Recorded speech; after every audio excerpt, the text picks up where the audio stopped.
Mock test दे रहे हैं, number नहीं आ रहा, बहुत परेशान है, कैसे स्कोर गेन करें। क्योंकि कब से हम पेपर लगाते जा रहे हैं, ऑनलाइन मॉक टेस्ट दे रहे हैं, ऑफलाइन मॉक टेस्ट दे रहे हैं, लेकिन फिर भी हमारा स्कोर इंक्रीज नहीं हो रहा है। क्या करें, कैसे इंप्रूव करें और किस तरीके से अपने और ज्यादा स्कोर को लाएं जिससे कि हमारे बेहतर यूनिवर्सिटी में एडमिशन मिल पाए और अच्छे स्कोर हम गेन कर पाए। तो ये जो सवाल है, जो बच्चों के मन में ये डाउट है कि कैसे स्कोर को गेन करें, आज इस वीडियो में हम बात करने वाले हैं। क्योंकि आप बहुत सारे बच्चे ऐसे हैं जो ये गलतियां करते हैं कि आप मॉक टेस्ट तो देते हैं लेकिन स्कोर अच्छे नहीं आ पाते, जिसके बेसिस पर आप परेशान हो जाते हैं कि कैसे हम इंप्रूव करें, कैसे स्कोर को गेन करें और कैसे अच्छे मार्क्स लाएं जिससे कि हम सेटिस्फाई हो सके, हमें कॉन्फिडेंस आ सके, इतने हम कॉन्फिडेंट हो सके कि हमें बेहतर स्कोर मिल पाएगा हमारे यूनिवर्सिटी एग्जाम में जब हम सीटी पीजी मेन एग्जाम देंगे। तो आज आप जानेंगे कि क्या छोटी छोटी आप गलतियां करते हैं, किन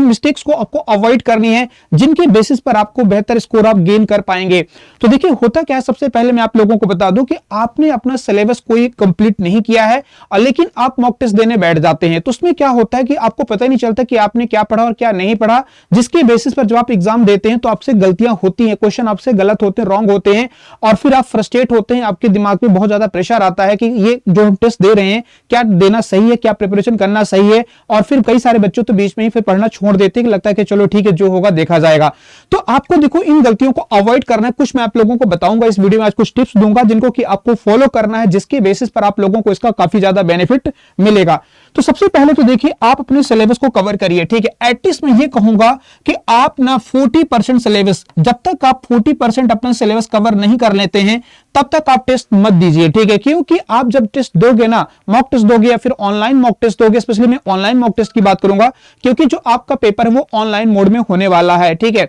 तो अगर आप ऑनलाइन पेपर मोड में टेस्ट आप दे रहे हैं, मॉक टेस्ट दे रहे हैं, तो सबसे पहले तो आपका सिलेबस कंप्लीट होना मैंडेटरी, एटलीस्ट 40%, जिससे कि एटलीस्ट आप उन एरिया को कवर कर सके जो आपने पढ़ा है। नहीं तो फिर क्या होगा, क्वेश्चन गलत होंगे और आपके अंदर फ्रस्ट्रेशन आएगा। और देखिए सिर्फ मैं यहां पे मॉक टेस्ट देने की बात नहीं कहूंगा कि आप सिर्फ मॉक टेस्ट मत दीजिए, आप उसमें क्या करिए, एनालाइज करिए, ठीक है। उनको आप क्या करिए, एनालाइज करिए, क्योंकि एनालाइज करना बहुत जरूरी है, ठीक है। ध्यान रखेंगे यहां पर क्या है,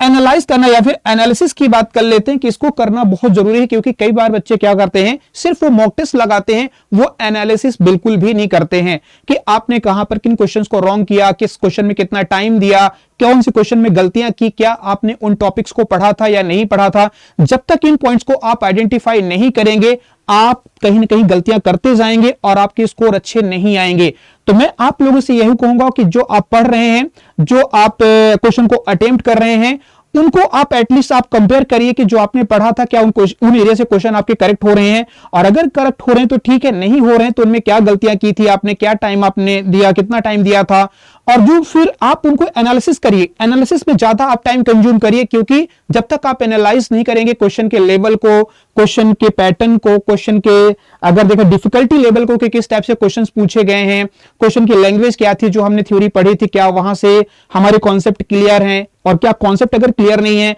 तो आप फिर से उन पीडीएफ को डाउनलोड करिए। अगर आप लोग हम लोगों से पढ़ चुके हैं हमारी पेड क्लासेस में, या फिर आप अपने से पढ़ रहे हैं, तो भी आप उनको एनालाइज करिए कि आपने कहां पर मिस्टेक्स की थी, क्या जो आपने नोट्स बनाए थे आपने उनको रिवाइज किए थे, क्या उन टॉपिक्स को आपने कवर कर रखे हैं जो क्वेश्चन पेपर में आ रहे हैं, ठीक है। तो जब इन सारी चीजों को आप एनालाइज करेंगे तो फिर आपकी छोटी छोटी जो गलतियां हैं वो मिस्टेक्स आपकी दूर होनी शुरू हो जाएंगी और आपके जो टेस्ट में स्कोर है वो इंप्रूव होने लगेगा, यानी कि मार्क्स जो होंगे आपके वो बढ़ने लगेंगे। तो आप याद रखेंगे, सबसे पहले तो आपको यही करना है कि जब आपका 40% सिलेबस कवर हो जाए तो आप अपनी मॉक टेस्ट देना शुरू करिए। और जब मॉक टेस्ट दे भी रहे हैं तो उसका एनालाइज करना है, एनालिसिस करना बहुत जरूरी है। क्योंकि देखिए अगर कोई भी खिलाड़ी की बात कर लेते हैं, जैसे कई बार हम बात करें सचिन तेंदुलकर जी की बात कर लेते हैं या किसी और प्लेयर की बात कर लेते हैं, तो वो भी जब प्रैक्टिस करते हैं ना तभी जाके वो तमाम सारे शॉट्स और बेहतर तरीके से ड्राइव लगा पाते हैं। अदरवाइज जब तक आप भी अगर प्रैक्टिस नहीं करोगे तो आपके अच्छे मार्क्स नहीं आ पाएंगे। और सिर्फ उसमें से प्रैक्टिस नहीं करना है, आपको एनालाइज करना है, एनालिसिस भी करना है कि हम किस शॉट को, जैसे कि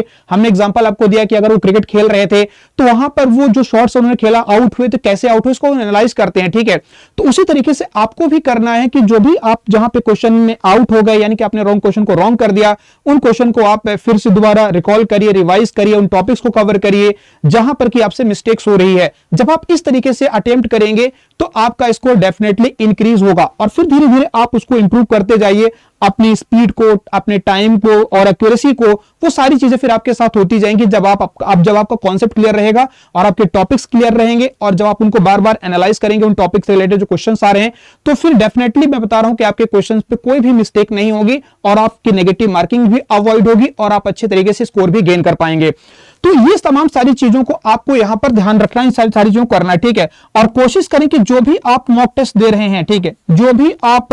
मॉक टेस्ट दे रहे हैं, ठीक है, तो इसमें आप ये देखें कि जो मतलब कि लेवल कैसा है, ठीक है, जो क्वेश्चन का लेवल है वो कैसा है, कितने क्वेश्चन आप अटेम्प्ट कर पा रहे हैं, और कोशिश ये भी करिए कि पहले उन क्वेश्चन को अटेम्प्ट करें जिनमें आप कॉन्फिडेंट हैं, ठीक है, कि हाँ ये टॉपिक्स मैंने कवर किए हैं और ये क्वेश्चन मुझसे बन रहे हैं। उन क्वेश्चंस को अभी फिलहाल, जैसे कभी आपका पेपर मार्च में होना है, तो आप उन क्वेश्चन को बिल्कुल भी अटेम्प्ट मत करिए जो कि आपने नहीं पढ़े या टॉपिक आपने नहीं कवर किया है। तो कोशिश करें कि ऐसे क्वेश्चन को अभी अवॉइड करिए। क्यों? क्योंकि फिर उसमें बताने कि आपको फ्रस्ट्रेशन आएगा, आप गलतियां करेंगे, आप डिमोटिवेट हो जाएंगे। तो आपको ऐसा बिल्कुल नहीं करना है। आपको सिर्फ और सिर्फ क्या लगाना है, मॉक टेस्ट लगाना है और बुक टेस्ट लगाना है। तो उसमें उन टॉपिक्स को, क्वेश्चन को कवर करिए जो आपने पढ़ रखे हैं, ठीक है। एटलीस्ट आपका 40% जब सिलेबस कवर हो तभी क्वेश्चन को आप अटेम्प्ट करें या मॉक टेस्ट को लगाएं, जिससे कि आपके अंदर थोड़ा सा कॉन्फिडेंस आएगा, आप कॉन्फिडेंट होंगे और जो भी गलतियां हो रही उनको आप एनालाइज करिए, ठीक है, एक बार दो बार। और जब भी मॉक टेस्ट लगा रहे हैं, चाहे आप वीकली लगा रहे हैं, फुल लेंथ मॉक टेस्ट लगा रहे हैं, ठीक है, या यूनिट वाइज भी लगा रहे हैं, तो आप उन क्वेश्चन के टॉपिक्स को या जो गलतियां हुई हैं उनको एनालाइज करिए,